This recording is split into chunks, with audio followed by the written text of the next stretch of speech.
Chers lecteurs, bonjour. Vous le savez sans doute, puisque vous connaissez mon site pierrebl.com, dans la rubrique Œuvres, vous retrouvez un certain nombre de mes conférences. Parmi mes conférences, il y en a une qui a un certain succès, que j'ai fait un certain nombre de fois. Ça s'appelle « De la Pax Deorum au christianisme officiel ». Alors, bien évidemment, il ne s'agit pas dans un podcast de faire toute la conférence en détail. Vous pouvez retrouver la présentation que j'utilise pour cette conférence, donc dans le point de menu Œuvres, Conférences. Je vais cependant, ici, vous faire un petit résumé, une présentation rapide de cette conférence. Cette conférence vise à étudier, sur un point de vue purement historique, comment le socle de l'Empire romain, donc la Pax Deorum, s'est transformé en Église catholique romaine. L'approche que je développe est purement historique et je ne porterai aucun jugement sur telle ou telle croyance. Il ne s'agit absolument pas de faire ici des études bibliques. Ce n'est pas le sujet. Tout d'abord, revenons aux origines de Rome. Rome est fondée, selon la légende, en 753 avant Jésus-Christ. 3 tribus patriciennes sont divisées chacune en 10 curies. Avec l'expansion, vont finalement arriver des immigrés, latins ou autres, ce que les Romains appelleront les plébéiens. Les plébéiens sont clients des patriciens. Autrement dit, leur sont soumis. La République est fondée en 509 avant Jésus-Christ. Après la chute du dernier roi étrusque, qui s'appelle Tarquin le Superbe, la répartition du pouvoir entre patrices, plébéiens et autres sera un objet régulier de guerre civile. En moins 89, tous les hommes libres d'Italie deviennent citoyens. Et en 212 après Jésus-Christ, le droit de cituer, ou citoyenneté, est accordé à tous les hommes libres de l'Empire romain. Voilà donc rapidement brossé un petit peu d'histoire romaine. Parlons maintenant des dieux. Les dieux initiaux de Rome sont, très vagues. On a d'abord les numina. Les numina, ce sont les vagues puissances, peu identifiées, qu'il faut se concilier. Les Romains ne sont pas des poètes, mais des gens pragmatiques. Tardivement, le terme de numina va désigner la puissance divine, qui va donc accompagner tous les autres dieux. Il y a 2 autres sortes de dieux très importants, qui sont d'un côté les Lars, on appelle les genii loci en latin, divinités romaines d'origine étrusque, qui sont particulières à chaque famille et donc à chaque tribu patricienne. Et puis, vous avez les pénates. Les pénates, ce sont également des divinités d'origine étrusque. Elles sont chargées de la garde du foyer, plus particulièrement des biens, du feu servant à faire la cuisine, et bien évidemment, la garde du garde-manger. Donc on peut voir déjà que les Romains, dès le départ, intègrent des dieux. Ce sont en l'occurrence les dieux étrusques, les Lars et les pénates. Et puis Rome, ma foi, est en Italie, comme vous le savez. Et en moins 760, la Grèce va commencer la colonisation de l'Italie. La première colonie historique de la Grande Grèce, donc du sud de l'Italie, c'est Pithecus. Alors c'est sur l'actuelle île d'Ischia, dans la baie de Naples.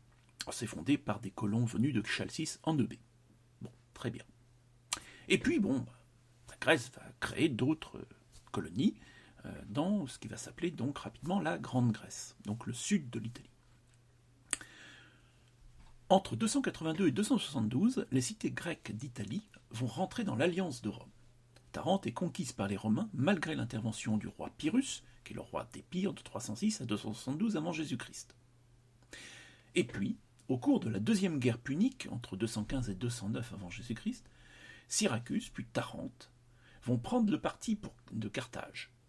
Du coup, elles seront prises par les Romains en moins 211, après un siège de 3 ans, et ceci va mettre fin à l'indépendance des cités de la Grande Grèce. Autrement dit, Rome va intégrer la Grande Grèce.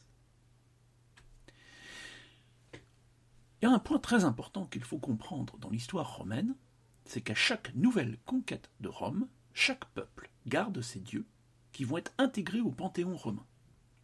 Parfois, les dieux sont assimilés les uns aux autres. Par exemple, on va avoir Apollon et Bélenos. Bélenos étant un dieu gaulois. Ou certains vont même être renommés, comme par exemple Zeus qui va devenir Jupiter. C'est ça, la Pax Deorum. La Pax Deorum, la paix des dieux, va suivre la paix des peuples. La paix romaine repose sur la Pax Deorum. Et donc l'Empire romain va reposer sur la Pax Deorum. Alors de temps en temps, il y a des moments où ça coince un peu. Et ça va par exemple être le cas avec les Juifs. Les Juifs sont monolâtres, et les Romains, eux, assument leur polythéisme. Tant qu'à faire, une chose qu'il faut savoir sur les Romains, c'est qu'ils n'hésitent pas à sacrifier aux dieux des adversaires avant une bataille pour se les concilier. Mais attention, la Pax Deorum, c'est plus une juxtaposition qu'un réel syncrétisme. Ce sont deux choses différentes. Finalement, la mythologie qu'on appelle gréco-romaine, c'est l'état de la Pax Deorum au moment de l'époque classique, autrement dit de la République, là où il va y avoir les grands auteurs que l'on connaît, que l'on étudie en latin, comme par exemple Cicéron. Et il faut voir qu'au fur et à mesure, la Pax Deorum va s'enrichir. Elle a commencé avec les dieux étrusques, donc on l'a dit, les Lars, les Pénates, ça a suivi avec les dieux grecs, Zeus, Jupiter et tous ses copains. Mais les Romains ne s'arrêtent pas là. L'Égypte devient une province romaine en moins 30. Déjà, elle était cliente de Rome depuis plus d'un siècle. Et les Ptolémées avaient déjà opéré le rapprochement avec la mythologie grecque. Donc, la Pax Deorum va évidemment intégrer les dieux égyptiens. Et au final, la Pax Deorum va devenir un bazar de tous les dieux. Au fil des conquêtes, les Romains vont continuer d'intégrer tous les dieux. Bien évidemment, sans perdre Jupiter, Zeus et ses copains. Par exemple, un point qui est peut-être un peu trop connu, c'est Apulée. Apulée, qui est un auteur, c'est l'auteur très célèbre Anne d'Or, qui est né en 123, il est mort en 170 après Jésus-Christ, c'est un sectateur d'Isis. Alors le culte d'Isis, c'est un culte à mystère très en vogue à Rome. Isis est bien sûr une déesse égyptienne. Et à la fin de l'Anne d'Or, Isis va sauver, dans son incarnation lunaire, le héros de ce roman très connu.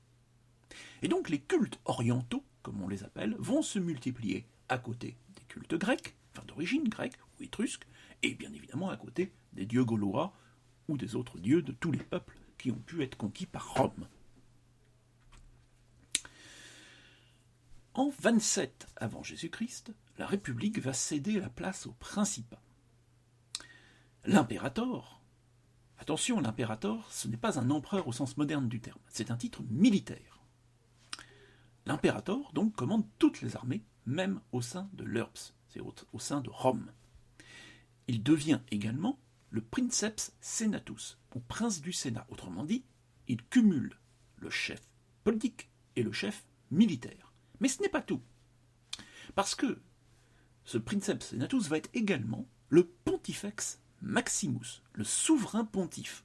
Tiens, ça me dit quelque chose, ça. Autrement dit, il va être le chef de tous les prêtres, de tous les cultes. Donc, nous avons affaire à une dictature militaire où le chef militaire est chef politique et chef religieux.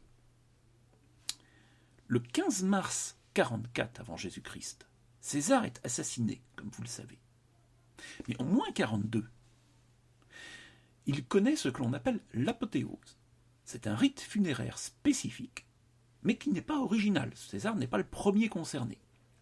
Et César va être ainsi considéré comme Dieu. 2 ans après sa mort. Octave, qui est le premier à être empereur de Rome, 27 avant Jésus-Christ. Octave, lui, va devenir Auguste et divin fils de César. Et, chose originale, il va être divinisé ainsi de son vivant. C'est un culte impérial qui va être avant tout un culte politique et qui trouve là son origine dans la pratique égyptienne. Donc la Pax Deorum va intégrer une coutume d'origine égyptienne qui est celle de diviniser le pharaon. Parce que la divinisation des grands ancêtres, c'est un grand classique. On les trouve dans toutes les religions polythéistes ou animistes. Mais diviniser le chef politique, là par contre, c'était relativement original, propre à l'Égypte, et donc ça va devenir une coutume chez les Romains. Mais comme je l'ai dit, ça ne marche pas à tous les coups. Alors, le premier échec, ça va être Carthage. Carthage, c'est l'ennemi absolu et héréditaire de Rome, donc là, c'est absolument impossible d'intégrer le dieu de Carthage, qui est donc Baal, qui en plus a des pratiques un petit peu, un peu cruelles, notamment le sacrifice des premiers-nés mâles. Et puis il y a un Baal particulier, puisque après tout c'est un terme générique des dieux tutélaires tribaux sémitiques. Ce Baal particulier, c'est Jéhovah. Donc c'est le Baal des Hébreux. Et puis lui, il est un dieu jaloux. Il sera source de beaucoup d'ennuis entre Hébreux et Hélènes d'abord, avec la fameuse révolte des Maccabées contre les Séleucides, et puis entre Hébreux et Romains. Ah oui, parce qu'il y a quand même un commandement très important chez les Juifs, c'est « Tu n'auras pas d'autre Dieu que moi, car je suis un Dieu jaloux ». Aïe, comment on fait pour concilier ça avec la Pax Deorum et le culte impérial? Mais à l'inverse, il y a des très belles réussites. Donc on a parlé d'Isis, et puis il faut aussi parler d'Ishtar. Alors Ishtar, elle a plein de noms, on ne va pas revenir, il y a Ishtar, Inanna, Anaïta, etc. C'est une déesse majeure et mésopotamienne, elle est d'origine sémitique, elle était assimilée à Vénus Aphrodite, et puis elle est reine du ciel, sous le terme d'Anat, Astarté, etc. Alors elle est vierge, mais dans sa version indo-iranienne Anaïta, elle a engendré Mitra. Alors, Mitra, c'est un petit peu compliqué parce qu'il est aussi auto-engendré à partir de la pierre. Donc, en gros, on a une déesse qui est reine du ciel, qui est vierge, et qui a engendré un dieu, ou un demi-dieu. Je sais pas, mais ça me rappelle quelque chose, ça. Et le culte de Mitra, avec donc sa mère Ishtar, c'est un culte à mystère qui est très populaire dans les armées romaines. Petite chose intéressante à savoir, c'est que les armées romaines n'arrêtent pas de se promener dans tout l'Empire. Une légion ne reste jamais très longtemps au même endroit, pour éviter, bien évidemment, que la légion devienne un peu amie avec les populations locales qu'elle est susceptible de devoir réprimer. Donc, le culte à mystère de Mitra va s'implanter un petit peu partout dans l'Empire. Il y a un autre culte extrêmement intéressant, très souvent on méprise, c'est le culte d'Orphée, qualifié de deuxième religion grecque. C'est quand même l'histoire d'un type qui descend parmi les morts, qui ressuscite sa femme, et qui remonte parmi les vivants. Je sais pas, les histoires de résurrection comme ça, c'était assez original. Et puis bon, il ne faudrait pas oublier les déesses celtes, comme par exemple Birgit. Donc on l'a dit, la Pax Deorum, ça va avec la Pax Romana. La Pax Deorum a un but politique. Et au sein de l'Empire, elle garantit l'intégration de tous les peuples. Refuser la Pax Deorum, refuser le culte impérial, c'est refuser Rome. Et ça, les Romains n'aiment pas. On va s'arrêter là pour l'instant, la suite dans le prochain épisode.